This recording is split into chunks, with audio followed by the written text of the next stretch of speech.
ಚನ್ನಗಿರಿ ಠಾಣೆಯಲ್ಲಿ lockup death ಪ್ರಕರಣಕ್ಕೆ ಸಂಬಂಧಪಟ್ಟಂತೆ ಬ್ರೇಕಿಂಗ್ ಬರ್ತಾ ಇದೆ, ನೋಡೋಣ.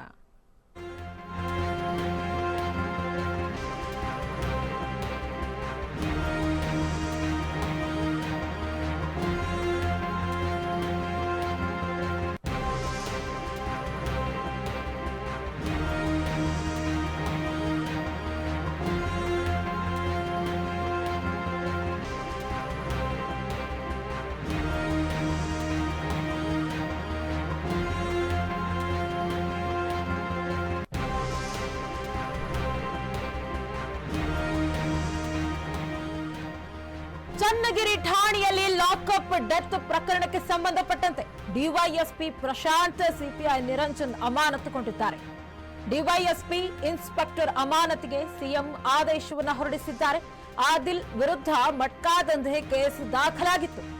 ಎಫ್ಐಆರ್ ದಾಖಲಿಸದೆ ಆರೋಪಿ ಕರೆತಂದ ಆರೋಪದ ಮೇರೆಗೆ ಮಟ್ಕಾ ದಂಧೆಯಲ್ಲಿ ಠಾಣೆಗೆ ಕರೆಸಿದ್ದ ಪೊಲೀಸರು ಇದೀಗ ಸಿಎಂ ಸಿದ್ದರಾಮಯ್ಯ ಡಿವೈಎಸ್ಪಿ ಇನ್ಸ್ಪೆಕ್ಟರ್ ಅಮಾನತಿಗೆ ಆದೇಶವನ್ನ ನೀಡಿರುವಂತದ್ದು. ಡಿವೈಎಸ್ಪಿ ಪ್ರಶಾಂತ್ ಸಿಪಿಐ ನಿರಂಜನ್ ಅಮಾನತು ಆದೇಶವನ್ನ ಹೊರಡಿಸಿದ್ದಾರೆ ಸಿಎಂ ಸಿದ್ದರಾಮಯ್ಯ.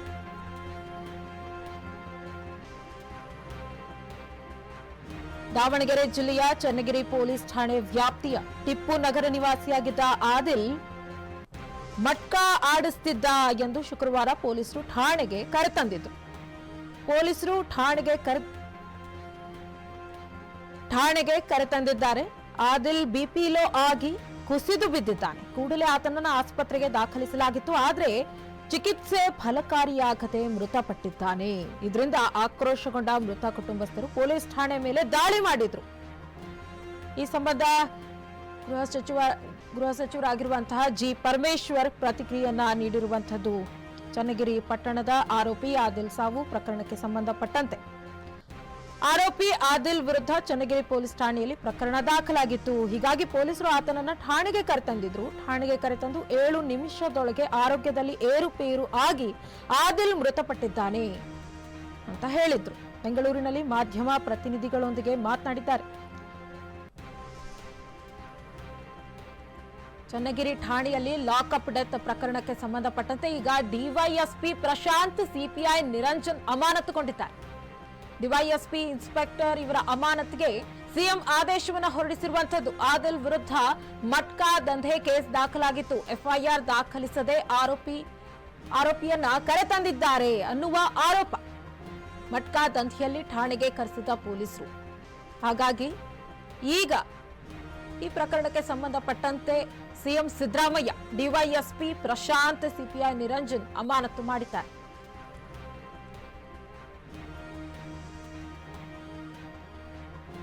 ಚನ್ನಗಿರಿ ಠಾಣೆಯಲ್ಲಿ ಲಾಕಪ್ ಡೆತ್ ಪ್ರಕರಣ.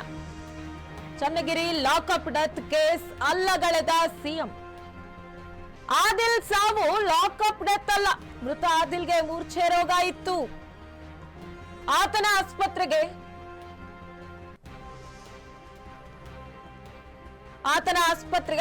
ಆಸ್ಪತ್ರೆಗೆ ಪೊಲೀಸರು ಕರೆದೊಯ್ದಿದ್ದಾರೆ. ಚಿಕಿತ್ಸೆ ಫಲಿಸದೆ ಯುವಕ ಮೃತಪಟ್ಟಿದ್ದಾನೆ. ಇದು ಲಾಕಪ್ ಡೆತ್ ಅಲ್ಲ ಎಂದು ಸಿಎಂ ಸ್ಪಷ್ಟನೆಯನ್ನ ನೀಡಿದ್ದಾರೆ. ಎಫ್ಐಆರ್ ಮಾಡಿದ್ರೆ ಯಾರು ಕೂಡ ಕರ್ಕೊಂಡು ಕೂರಿಸ್ಕೊಳಕ್ಕಾಗಲ್ಲ. ವಿಚಾರಣೆ ಮಾಡಿ ಕಳಿಸ್ಬಿಡ್ಬೇಕು. ಅಲ್ಲೇ ಇಟ್ಕೊಳಕ್ಕಾಗಲ್ಲ. ಅದಕ್ಕೆ ಪೊಲೀಸ್ನವ್ರದ್ದು ತಪ್ಪಿದೆ ಮಾಡಿ ಅಂತ. ಬಟ್ ಲಾಕಪ್ ಡೆತ್ ಅಲ್ಲ. ಅದು ನಾನು ವಿಚಾರಣೆ ಮಾಡಿದೆ. ಈಗಾಗಲೇ ಲಾಕಪ್ ಡೆತ್ ಅಲ್ಲ. ಅಲ್ಲಿ ಕರ್ಕೊಂಡು ಹೋಗಿದ್ರಲ್ಲ, ಆಸ್ಪತ್ರೆಗೆ ಫಿಟ್ಸ್ ಬಂದಿತ್ತು ಅವರಿಗೆ. ಆಸ್ಪತ್ರೆಗೆ ಕರ್ಕೊಂಡು ಹೋದ್ಮೇಲೆ ಅವರು ಅಸುವಾಗಿದ್ದಾರೆ. But it is subject to enquiry. ಇದು ಪರಿಸ್ಥಿತಿ. ಅಂದ್ರೆ ಎಫ್ಐಆರ್ ಮಾಡಿದ್ರೆ ಯಾರು ಕೂಡ ಕರ್ಕೊಂಡು ಕೂರಿಸ್ಕೊಳಕ್ಕಾಗಲ್ಲ. ವಿಚಾರಣೆ ಮಾಡಿ ಕಳಿಸ್ಬಿಡ್ಬೇಕು. ಅಲ್ಲೇ ಇಟ್ಕೊಳಕ್ಕಾಗಲ್ಲ. ಅದಕ್ಕೆ ಪೊಲೀಸ್ನವ್ರದ್ದು ತಪ್ಪಿದೆ ಮಾಡಿ ಅಂತ. ಬಟ್ ಲಾಕಪ್ ಡೆತ್ ಅಲ್ಲ. ಅದು ನಾನು ವಿಚಾರಣೆ ಮಾಡಿದೆ. ಈಗಾಗಲೇ ಲಾಕಪ್ ಡೆತ್ ಅಲ್ಲ. ಅಲ್ಲಿ ಕರ್ಕೊಂಡು ಹೋಗಿದ್ರಲ್ಲ, ಆಸ್ಪತ್ರೆಗೆ ಫಿಟ್ಸ್ ಬಂದಿತ್ತು ಅವರಿಗೆ. ಆಸ್ಪತ್ರೆಗೆ ಕರ್ಕೊಂಡು ಹೋದ್ಮೇಲೆ ಅವರು ಚನ್ನಗಿರಿ ಠಾಣೆಯಲ್ಲಿ ಲಾಕಪ್ ಡೆತ್ ಪ್ರಕರಣಕ್ಕೆ ಸಂಬಂಧಪಟ್ಟಂತೆ ಸಿಎಂ ಸಿದ್ದರಾಮಯ್ಯ ಆದೇಶವನ್ನು ಹೊರಡಿಸಿರುವಂತದ್ದು. ಡಿವೈಎಸ್ಪಿ ಪ್ರಶಾಂತ್ ಸಿಪಿಐ ನಿರಂಜನ್ ಅಮಾನತಿಗೆ ಆದೇಶವನ್ನು ಹೊರಡಿಸಿರುವಂತದ್ದು. ಆದಿಲ್ ವಿರುದ್ಧ ಮಟ್ಕಾ ದಂಧೆ ಕೇಸ್ ದಾಖಲಾಗಿತ್ತು. ಎಫ್ಐಆರ್ ದಾಖಲಿಸದೆ ಆರೋಪಿಯನ್ನ ಕರೆತಂದಿದ್ದಾರೆ ಅನ್ನುವ ಆರೋಪದ ಮೇರೆಗೆ ಮಟ್ಕಾ ದಂಧೆಯಲ್ಲಿ ಠಾಣೆಗೆ ಪೊಲೀಸರು ಕರೆಸಿದ್ರು. ಇನ್ನು ಇದೇ ವಿಚಾರಕ್ಕೆ ಸಂಬಂಧಪಟ್ಟಂತೆ ನಮ್ಮ ಪ್ರತಿನಿಧಿ ಅಶ್ವಥ್ ಡೆಸ್ಕ್ ಲೈವ್ನಿಂದ ಜಾಯ್ನ್ ಆಗಿದ್ದಾರೆ. ಎಸ್ ಅಶ್ವಥ್, ಚನ್ನಗಿರಿ ಠಾಣೆಯಲ್ಲಿ ಲಾಕಪ್ ಡೆತ್ ಪ್ರಕರಣಕ್ಕೆ ಸಂಬಂಧಪಟ್ಟಂತೆ ಈಗ ಡಿವೈಎಸ್ಪಿ ಪ್ರಶಾಂತ್ ಹಾಗೂ ಸಿಪಿಐ ನಿರಂಜನ್ ಅಮಾನತು ಆದೇಶ ಹೊರಡಿಸಿದ್ದಾರೆ. ಏನೆಲ್ಲ ಅಪ್ಡೇಟ್ಸ್ ಇದೆ ಅಶ್ವಥ್? ಅಕ್ಷತಾ, ಇಲ್ಲಿ ಈ ಒಂದು ಪ್ರಕರಣಕ್ಕೆ ಸಂಬಂಧಪಟ್ಟಂತೆ ಒಂದು ಪ್ರಕರಣವೊಂದ ಅಂದ್ರೆ ಹಳೆ ಪ್ರಕರಣವೊಂದನ್ನು ನಾವು ನೆನಪಾಕಬೇಕಾಗುತ್ತೆ. ಯಾಕೆಂತಂದ್ರೆ ಡಿಜೆ ಹಳ್ಳಿ ಮತ್ತೆ ಕೆಜೆ ಹಳ್ಳಿ ಅಂತೇಳಿ ಈಗ ಬೆಂಗಳೂರಲ್ಲಿ ಇರುವಂತಹ ಮತ್ತೆ ಡಿಜೆ ಹಳ್ಳಿ ಕೆಜೆ ಹಳ್ಳಿ ಆ ಒಂದು ಸ್ಟೇಷನ್ ಲಿಮಿಟ್ಸ್ ಅಲ್ಲಿ ಒಂದು ಇನ್ಸಿಡೆಂಟ್ ನಡೆದಿತ್ತು. ಅಂದ್ರೆ ಈಗೇನು ಚನ್ನಗಿರಿಯಲ್ಲಿ ಏನು ಇನ್ಸಿಡೆಂಟ್ ನಡೆದಿತ್ತೋ ಸೇಮ್ ಅದೇ ಮಾದರಿಯಲ್ಲಿ ಡಿಜೆ ಹಳ್ಳಿ ಕೆಜೆ ಹಳ್ಳಿ ಪೊಲೀಸ್ ಠಾಣಾ ವ್ಯಾಪ್ತಿಯಲ್ಲಿ ಕೂಡ ಸೇಮ್ ಅದೇ ಮಾದರಿಯಲ್ಲಿ ಕೂಡ ನಡೆದಿತ್ತು. ಅಂದ್ರೆ ಇಡೀ ಡಿಜೆ ಹಳ್ಳಿ ಮತ್ತೆ ಕೆಜೆ ಹಳ್ಳಿ ಪೊಲೀಸ್ ಠಾಣೆನ ಧ್ವಂಸಗೊಳಿಸಿದ್ರು. ಮತ್ತೆ ಅಲ್ಲಿ ಒಂದು ಉದ್ವಿಗ್ನವಾದಂತಹ ಒಂದು ವಾತಾವರಣ ಕ್ರಿಯೇಟ್ ಆಗಿತ್ತು. ಸೊ ಈಗ ಅಂಥದ್ದೇ ಒಂದು ಘಟನೆ ಈಗ ಅಂದ್ರೆ ದಾವಣಗೆರೆ ಜಿಲ್ಲೆಯ ಚನ್ನಗಿರಿ ಈ ಒಂದು ಪೊಲೀಸ್ ಠಾಣಾ ವ್ಯಾಪ್ತಿಯಲ್ಲಿ ಈಗ ನಡೆದಿರುವಂತಹದ್ದು ನಿಜಕ್ಕೂ ಕಾನೂನು ಸುವ್ಯವಸ್ಥೆಯ ಬಗ್ಗೆ ನಾವಿಲ್ಲಿ ಮಾತಾಡಲೇಬೇಕಾಗುತ್ತೆ. ಯಾಕೆಂತಂದ್ರೆ ಒಬ್ಬ ಆರೋಪಿಯನ್ನ ಎಲ್ಲಾ ಪೊಲೀಸರು ಕೂಡ ಕರ್ಕೊಂಡು ಬರೋ ಸಹಜ. ಯಾಕೆಂತಂದ್ರೆ ಆರೋಪಿ ಮೇಲೆ ಏನಾದ್ರೂ ಆರೋಪ ಬಂದಂತಹ ಸಂದರ್ಭದಲ್ಲಿ ಆರೋಪಿಯನ್ನ ಪೊಲೀಸ್ ಠಾಣೆಗೆ ಕರ್ಕೊಂಡ್ಬಂದು ಅವ್ರನ್ನ ವಿಚಾರಣೆ ಮಾಡೋ ಸಹಜ. ಆದ್ರೆ ವಿಚಾರಣೆ ವೇಳೆ ಆತನ ಮೇಲೆ ಹಲ್ಲೆ ಆದ್ರೆ ಅಥವಾ ಆತನಿಗೆ ಹೊಡೆದಂತಹ ಸಂದರ್ಭದಲ್ಲಿ ಆತ ಸಾವನ್ನಪ್ಪಿದ್ರೆ ಅದು ಲಾಕಪ್ ಡೆತ್ ಆಗುತ್ತೆ. ಕರ್ಕೊಂಡ್ಬಂದು ಕೇವಲ 6 ರಿಂದ 7 ನಿಮಿಷ ಆಗಿದೆ.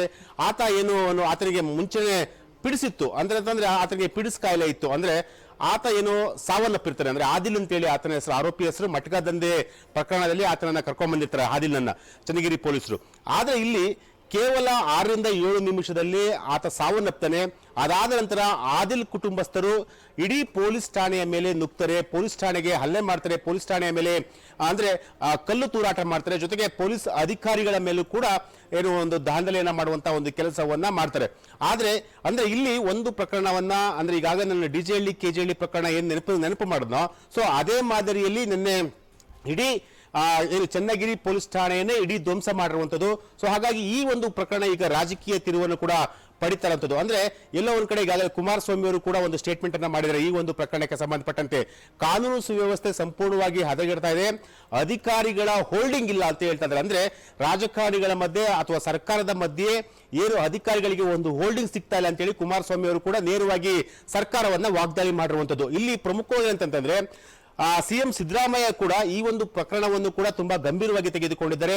ಇಬ್ಬರು ಠಾಣಾ ಅಧಿಕಾರಿಗಳನ್ನ ಈಗ ಸಸ್ಪೆಂಡ್ ಮಾಡಿರುವಂತದ್ದು. ಅದರಲ್ಲಿ ಪ್ರಮುಖವಾಗಿ ಅಂತಂದ್ರೆ ಡಿವೈಎಸ್ಪಿ ಪ್ರಶಾಂತ್ ಅಂತೇಳಿ ಹಾಗೆ ಸಿಪಿಐ ಅಂದ್ರೆ ಸರ್ಕಲ್ ಇನ್ಸ್ಪೆಕ್ಟರ್ ಆಗಿರುವಂತಹ ನಿರಂಜನ್, ಇವರಿಬ್ಬರನ್ನು ಕೂಡ ಈಗ ಸಿಎಂ ಸಿದ್ದರಾಮಯ್ಯ ಅವರು ಈ ಒಂದು ಪ್ರಕರಣಕ್ಕೆ ಸಂಬಂಧಪಟ್ಟಂತೆ ಅವರಿಬ್ಬರನ್ನು ಕೂಡ ಈಗ ಸಸ್ಪೆಂಡ್ ಮಾಡಿರುವಂತದ್ದು.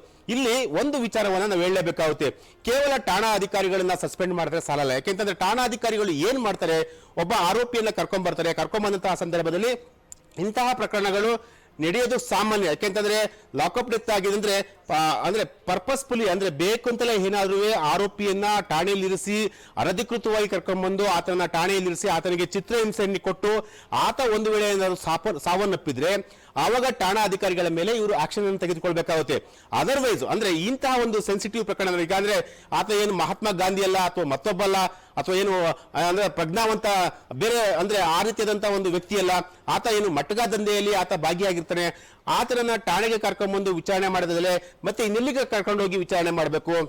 ಆದ್ರೆ ಠಾಣೆಗೆ ಕರ್ಕೊಂಡ್ಬಂದಂತಹ ಸಂದರ್ಭದಲ್ಲಿ ಆತ ಪಿಡಿಸಿ ಬಂದು ಸಾವನ್ನಪ್ತಾನೆ. ಅದು ಈಗ PM ರಿಪೋರ್ಟ್ ಮೇಲೆ ಗೊತ್ತಾಗುತ್ತೆ. ಅಂದ್ರೆ PM ರಿಪೋರ್ಟ್ ಬಂದಂದ್ರೆ ಮರಣೋತ್ತರ ಪರೀಕ್ಷೆಯ ವರದಿ ಬಂದ ನಂತರ ಈ ಒಂದು ಅಂದ್ರೆ ಪೊಲೀಸ್ ಅಧಿಕಾರಿಗಳೇ ಕಿರುಕುಳ ಕೊಟ್ಟು ಸಾವನ್ನಪ್ಪಿದಾರ ಅಥವಾ ಆತ ಸಾವನ್ನಪ್ಪಿದನ ಅಥವಾ ಅಂದ್ರೆ ಪಿಡಿಸು ಬಂದು ಆ ಒಂದು ಕಾಯಿಲೆಯಿಂದಲೇ ಆತ ಸಾವನ್ನಪ್ಪಿದನ ಅಂತ ಹೇಳಿ ಒಂದು ಮರಣೋತ್ತರ ಪರೀಕ್ಷೆ ಬಂದ ನಂತರ ಆ ಒಂದು ವರದಿ ಬಂದ ನಂತರ ಗೊತ್ತಾಗುತ್ತೆ. ಆದ್ರೆ ಇಲ್ಲಿ ಅದಕ್ಕಿಂತ ಮುಂಚಿತವಾಗಿಯೇ ಈಗ ಸಿಎಂ ಸಿದ್ದರಾಮಯ್ಯ ಅವರು ಆದಿಲ್ ಸಾವು ಲಾಕಪ್ ಡೆತ್ ಅಲ್ಲ, ಮೃತ ಆದಿಲ್ಗೆ ಮೂರ್ಛೆ ರೋಗ ಇತ್ತು ಅನ್ನುವಂತಹ ಮಾಹಿತಿಯನ್ನ ಕೊಟ್ಟಿದ್ದಾರೆ. ಇದ್ರ ಬಗ್ಗೆ ಮಾಹಿತಿ ಇದೆಯಾ ಅಶ್ವಥ್? ಇಲ್ಲಿ ಅಂದ್ರೆ ಒಂದು ವಿಚಾರವನ್ನ ಹೇಳಬೇಕಾಗುತ್ತೆ. ಸ್ವತಃ ಸಿಎಂ ಸಿದ್ದರಾಮಯ್ಯ ಅವರೇ ಆದಿಲ್ ಅವರ ಸಾವು ಏನಿದೆಯೇ ಅದು ಆತನಿಗೆ ಪಿಡಿಸು ಕಾಯಿಲೆ ಇತ್ತು, ಸೊ ಹಾಗಾಗಿ ಸಾವನ್ನಪ್ಪ ಅಂತೇಳಿ ಸ್ವತಃ ಸಿದ್ದರಾಮಯ್ಯ ಹೇಳ್ತಾರೆ. ಅದೇ ರೀತಿ ಇಬ್ಬರು ಠಾಣಾ ಅಧಿಕಾರಿಗಳನ್ನು ಕೂಡ ಈಗ ಸಸ್ಪೆಂಡ್ ಮಾಡ್ತಾರೆ. ಅಂದ್ರೆ ಪೀಡಿಸು ಬಂದು ಸಾವನ್ನಪ್ಪಿದ್ದಾನೆ ಅಂತ ಹೇಳಿ ಸ್ವತಃ ಸಿದ್ದರಾಮಯ್ಯ ಹೇಳಿ ಠಾಣಾಧಿಕಾರಿಗಳನ್ನ ಸಸ್ಪೆಂಡ್ ಮಾಡೋದು ಏನು ಅಗತ್ಯ ಇತ್ತು ಅನ್ನೋದು ಕೂಡ ಇಲ್ಲಿರುವಂತಹ ಪ್ರಶ್ನೆ. ಯಾಕೆಂತಂದ್ರೆ ತನಿಖೆ ಮಾಡಬೇಕಾಯ್ತು, ಅದಕ್ಕೆ ಆದಂತಹ ಒಂದು ಪ್ರತ್ಯೇಕ ತಂಡವನ್ನು ರಚನೆ ಮಾಡಬೇಕಾಯ್ತು, ಅದಾದ ನಂತರ ತಪ್ಪಿತಸ್ಥರ ವಿರುದ್ಧ ಕ್ರಮವನ್ನು ಜರುಗಿಸಬೇಕಾಗಿತ್ತು.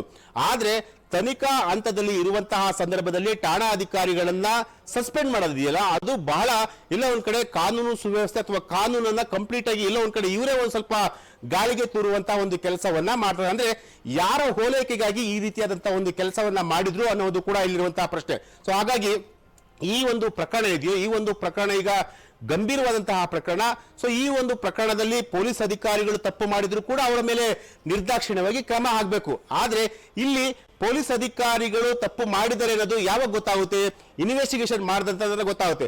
ಇನ್ವೆಸ್ಟಿಗೇಷನ್ ಮಾಡಿಲ್ಲ, ನೀವು ಇನ್ವೆಸ್ಟಿಗೇಷನ್ ಮಾಡದಲ್ಲೇ ನೀವು ಇಬ್ಬರ ಠಾಣಾಧಿಕಾರಿಗಳನ್ನ ಹೇಗೆ ಸಸ್ಪೆಂಡ್ ಮಾಡಿದ್ರಿ ಅನ್ನೋದು ಕೂಡ ಇರುವಂತಹ ಪ್ರಶ್ನೆ. ಸೊ ಹಾಗಾಗಿ ಈ ಒಂದು ಪ್ರಕರಣ ಮುಂದಿನ ದಿನಗಳಲ್ಲಿ ಯಾವ ರೀತಿಯಾದಂತಹ ಒಂದು ಸ್ವರೂಪವನ್ನ ಪಡೆಯುತ್ತೆ ಅನ್ನೋದು ಕೂಡ ಕಾದುಕೊಳ್ಳಬೇಕಾಗುತ್ತೆ. ಜೊತೆಗೆ ಈ ಎಲ್ಲಾ ಘಟನೆಗಳನ್ನ ನಾವು ಸೂಕ್ಷ್ಮವಾಗಿ ಗಮನಿಸ್ತಾ ಹೋಯ್ತು ಅಂತಂದ್ರೆ ಖಂಡಿತವಾಗ್ಲೂ ಅಧಿಕಾರಿಗಳಿಗೂ ಮತ್ತೆ ಸರ್ಕಾರಕ್ಕೂ ಹಿಡಿತಾ ಇಲ್ಲ ಅನ್ನೋದು ಕೂಡ ಗೊತ್ತಾಗುತ್ತೆ. ಜೊತೆಗೆ ಏನು ಈ ರೀತಿಯಾದಂತಹ ಒಂದು ಇನ್ಸಿಡೆಂಟ್ಗಳು ಪದೇ ಪದೇ ಮರುಕಳಿಸ್ತಾ ಇದ್ರೆ ಖಂಡಿತವಾಗ್ಲೂ ಮುಂದೊಂದು ದಿನ ಬೇರೆ ರೀತಿಯಾದಂತಹ ಒಂದು ವಾತಾವರಣ ರಾಜ್ಯದಲ್ಲಿ ನಿರ್ಮಾಣ ಆಗೋದ್ರಲ್ಲಿ ಡೌಟ್ ಇಲ್ಲ ಅಂತ ಹೇಳ್ಬೋದು. ಅಕ್ಷತಾ, ಇನ್ನು ಅಶ್ವಥ್, FIR ಆಗದೇನೆ ಆರೋಪಿಯನ್ನ ಕರೆತಂದಿರುವಂತದ್ದು, ಇದ್ರ ಬಗ್ಗೆ ಹೇಳೋದಾದ್ರೆ ಅಂದ್ರೆ ಸಿಎಂ ಸಿದ್ದರಾಮಯ್ಯ ಇದರ ಕುರಿತಾಗಿ ಅಮಾನತು ಹೊರಡಿಸಿರುವಂತದ್ದು. ಹಾಗಾಗಿ FIR ಆಗದೇನೆ ಆರೋಪಿಯನ್ನ ಪೊಲೀಸ್ ಠಾಣೆಗೆ ಕರೆತರುವುದು ಎಷ್ಟು ಸರಿ? ಅಕ್ಷತಾ, ಒಬ್ಬ ಆರೋಪಿಯನ್ನ ಅಥವಾ ಅನುಮಾನಾಸ್ಪದ ಆರೋಪಿ ಅಥವಾ ಅನುಮಾನಾಸ್ಪದ ವ್ಯಕ್ತಿಗಳನ್ನ ಠಾಣೆಗೆ ಕರೆಸಬೇಕಾದ್ರೆ FIR ಆಗ್ಲೇಬೇಕು ಅಂತ ಏನಿಲ್ಲ. ಸೊ FIR ಇಲ್ಲದೇ ಕೂಡ ಅಂದ್ರೆ ಒಂದು ಉದಾಹರಣೆ ಕೊಡೋದಾದ್ರೆ, ನನ್ನ ಮೇಲೆ ಏನಾದ್ರೂ ಒಂದು ಆರೋಪ ಬಂದಿರುತ್ತೆ ಅಂತ ಇಟ್ಕೊಳ್ಳಿ, ಆ ಆರೋಪವನ್ನ ಕ್ಲಾರಿಫೈ ಮಾಡೋದಕ್ಕೋಸ್ಕರ ಅಟ್ಲೀಸ್ಟ್ ಠಾಣಾಧಿಕಾರಿಗಳು ಅವರಿಗೆ ಕರೆ ಮಾಡಿ ನಿಮ್ಮ ಮೇಲೆ ಈ ರೀತಿಯಾದಂತಹ ಒಂದು ಆರೋಪ ಬಂದಿದೆ, ಅದಕ್ಕೆ ನೀವು ಕ್ಲಾರಿಫೈನ ಕೊಡಿ ಅಂತೇಳಿ ಠಾಣಾಧಿಕಾರಿಗಳು ಒಂದು ಆರೋಪಿ ಸ್ಥಾನದಲ್ಲಿರುವಂತಹ ವ್ಯಕ್ತಿಗೆ ಫೋನ್ ಮಾಡಿ ಕರೆಯೋದು ಸಹಜ. ಇಲ್ಲಿ FIR ಆಗ್ಲೇಬೇಕು ಅಂತೇಳಿಲ್ಲ. ಆದ್ರೆ ಇಲ್ಲೇನಂತಂದ್ರೆ ಒಬ್ಬ ವ್ಯಕ್ತಿಯನ್ನ ಕರೆಸಿದಂತಹ ಸಂದರ್ಭದಲ್ಲಿ ಆತನನ್ನ ಅಂದ್ರೆ ಲೆಡ್ಜರ್ ಅಲ್ಲಿ ಎಂಟ್ರಿ ಮಾಡಬೇಕಾಗುತ್ತೆ. ಅಂದ್ರೆ ಠಾಣೆಯಲ್ಲಿ ಇರುವಂತಹ ಒಂದು ಲೆಡ್ಜರ್ ಅಲ್ಲಿ ಎಂಟ್ರಿ ಮಾಡಬೇಕಾಗುತ್ತೆ.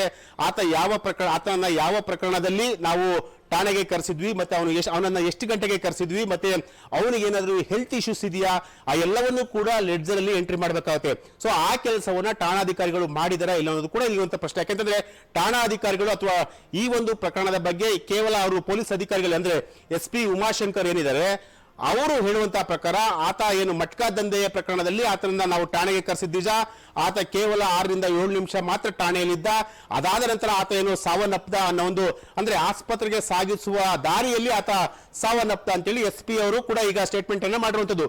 ಆದ್ರೆ ಸ್ಟೇಟ್ಮೆಂಟ್ ಅನ್ನ ಈಗ SP ಅವರ ಮಾತು ಒಂದು ಕಡೆ ಆದ ಅಂತಂದ್ರೆ ಈಗ ಸಿದ್ದರಾಮಯ್ಯ ಅವರು ಈಗ ಇದ್ದಕ್ಕಿದ್ದಂತೆ ಇಬ್ಬರು ಠಾಣಾಧಿಕಾರಿಗಳನ್ನ ಸಸ್ಪೆಂಡ್ ಮಾಡಿರೋದನ್ನ ನೋಡಿದ್ರೆ ಎಲ್ಲ ಒಂದ್ ಕಡೆ ಈ ಒಂದು ಇನ್ಸಿಡೆಂಟ್ ಅಂದ್ರೆ ಲಾಕಪ್ ಡೆತ್ ಆಗಿದೆ ಅನ್ನೋ ಒಂದು ಈಗ ಮೇಲ್ನೋಟಕ್ಕೆ ಸಾಕ್ಷಿ ಸಿಕ್ಕಂತಂದ್ರೆ ಇಬ್ಬರು ಠಾಣಾಧಿಕಾರಿಗಳನ್ನ ಸಸ್ಪೆಂಡ್ ಮಾಡಿರೋದನ್ನು ನೋಡಿದ್ರೆ ಎಲ್ಲ ಒಂದ್ ಕಡೆ ಅದಕ್ಕೆ ಪೂರಕವಾದಂತಹ ಒಂದು ಸಾಕ್ಷಿ ಸಿಕ್ಕಂತ ಹೇಳ್ಬೋದು.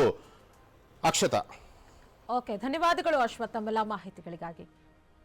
ಚನ್ನಗಿರಿ ಠಾಣೆಯಲ್ಲಿ ಲಾಕಪ್ ಡೆತ್ ಪ್ರಕರಣಕ್ಕೆ ಸಂಬಂಧಪಟ್ಟಂತೆ ಚಿಕಿತ್ಸೆ ಫಲಿಸದೆ ಯುವಕ ಮೃತಪಟ್ಟಿದ್ದಾನೆ, ಇದು ಲಾಕಪ್ ಡೆತ್ ಅಲ್ಲ ಅಂತ ಹೇಳಿ ಸಿಎಂ ಸಿದ್ದರಾಮಯ್ಯ ಇದೀಗ ಹೇಳಿರುವಂತದ್ದು ಸ್ಪಷ್ಟನೆ ನೀಡಿದ್ದಾರೆ.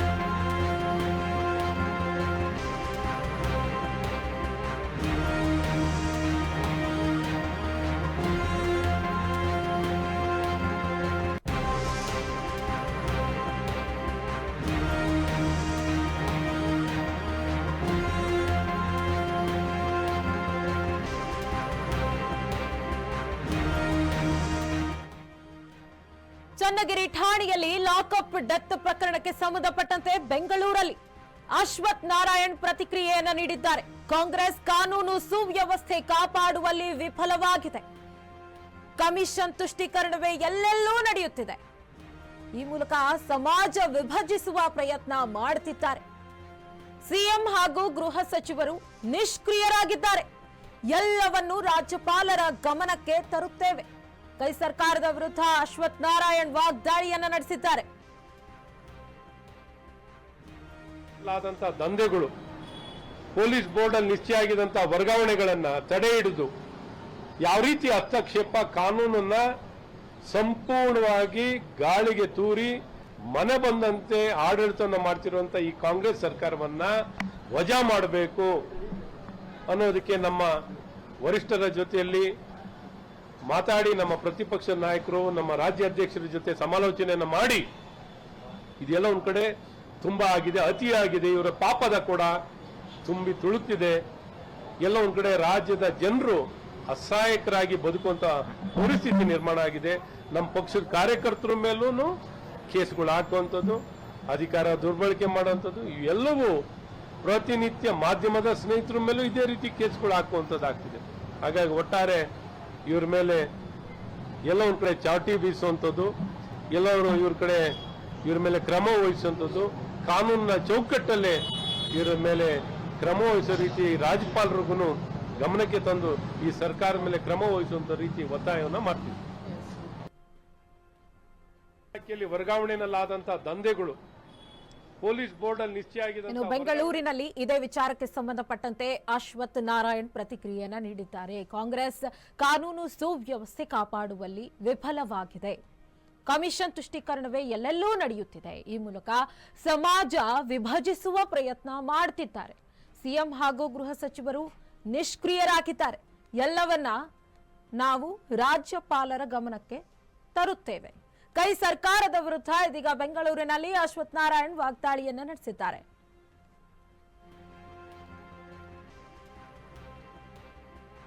ಚನ್ನಗಿರಿ ಠಾಣೆಯಲ್ಲಿ ಲಾಕಪ್ ಡೆತ್ ಪ್ರಕರಣಕ್ಕೆ ಸಂಬಂಧಪಟ್ಟಂತೆ ಸಿಎಂ ಸಿದ್ದರಾಮಯ್ಯ ಅವರು ಇದನ್ನ ಚಿಕಿತ್ಸೆ ಫಲಿಸದೆ ಯುವಕ ಮೃತಪಟ್ಟಿದ್ದಾನೆ, ಅವನಿಗೆ ಮೂರ್ಛೆ ರೋಗ ಇತ್ತು, ಅದು ಲಾಕಪ್ ಡೆತ್ ಅಲ್ಲ ಅಂತ ಹೇಳಿ ಸ್ಪಷ್ಟನೆ ನೀಡಿದ್ರು. ಅದಕ್ಕೆ ಈಗ ಪ್ರತಿಕ್ರಿಯೆಯನ್ನ ನೀಡಿದ್ದಾರೆ.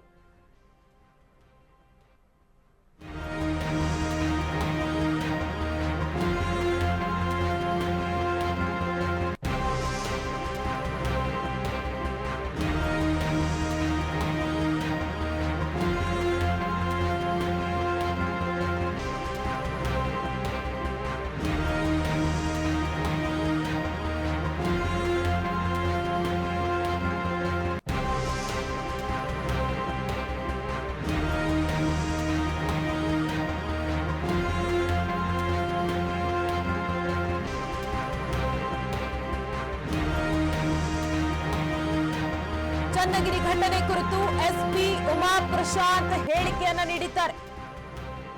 ನಿನ್ನೆ ಪೊಲೀಸ್ ಆದಿಲ್ ಎಂಬ ವ್ಯಕ್ತಿಯನ್ನ ಕರೆತಂದಿದ್ರು. ಆತ ಬಿದ್ದ ತಕ್ಷಣ ಆಸ್ಪತ್ರೆಗೆ ಕರೆದುಕೊಂಡು ಹೋಗಲಾಗಿದೆ. ಸರ್ಕಾರಿ ಆಸ್ಪತ್ರೆಯಲ್ಲಿ ಆರೋಪಿ ಆದಿಲ್ ಮೃತಪಟ್ಟಿದ್ದಾನೆ. ಪೊಲೀಸ್ ಠಾಣೆಯಲ್ಲಿ 6 ರಿಂದ 7 ನಿಮಿಷ ಕೂಡ ಆರೋಪಿ ಇರಲಿಲ್ಲ. ಸಂಬಂಧಿಕರು ಲಾಕಪ್ ಡೆತ್ ಎಂದು ಆರೋಪ ಮಾಡುತ್ತಿದ್ದಾರೆ.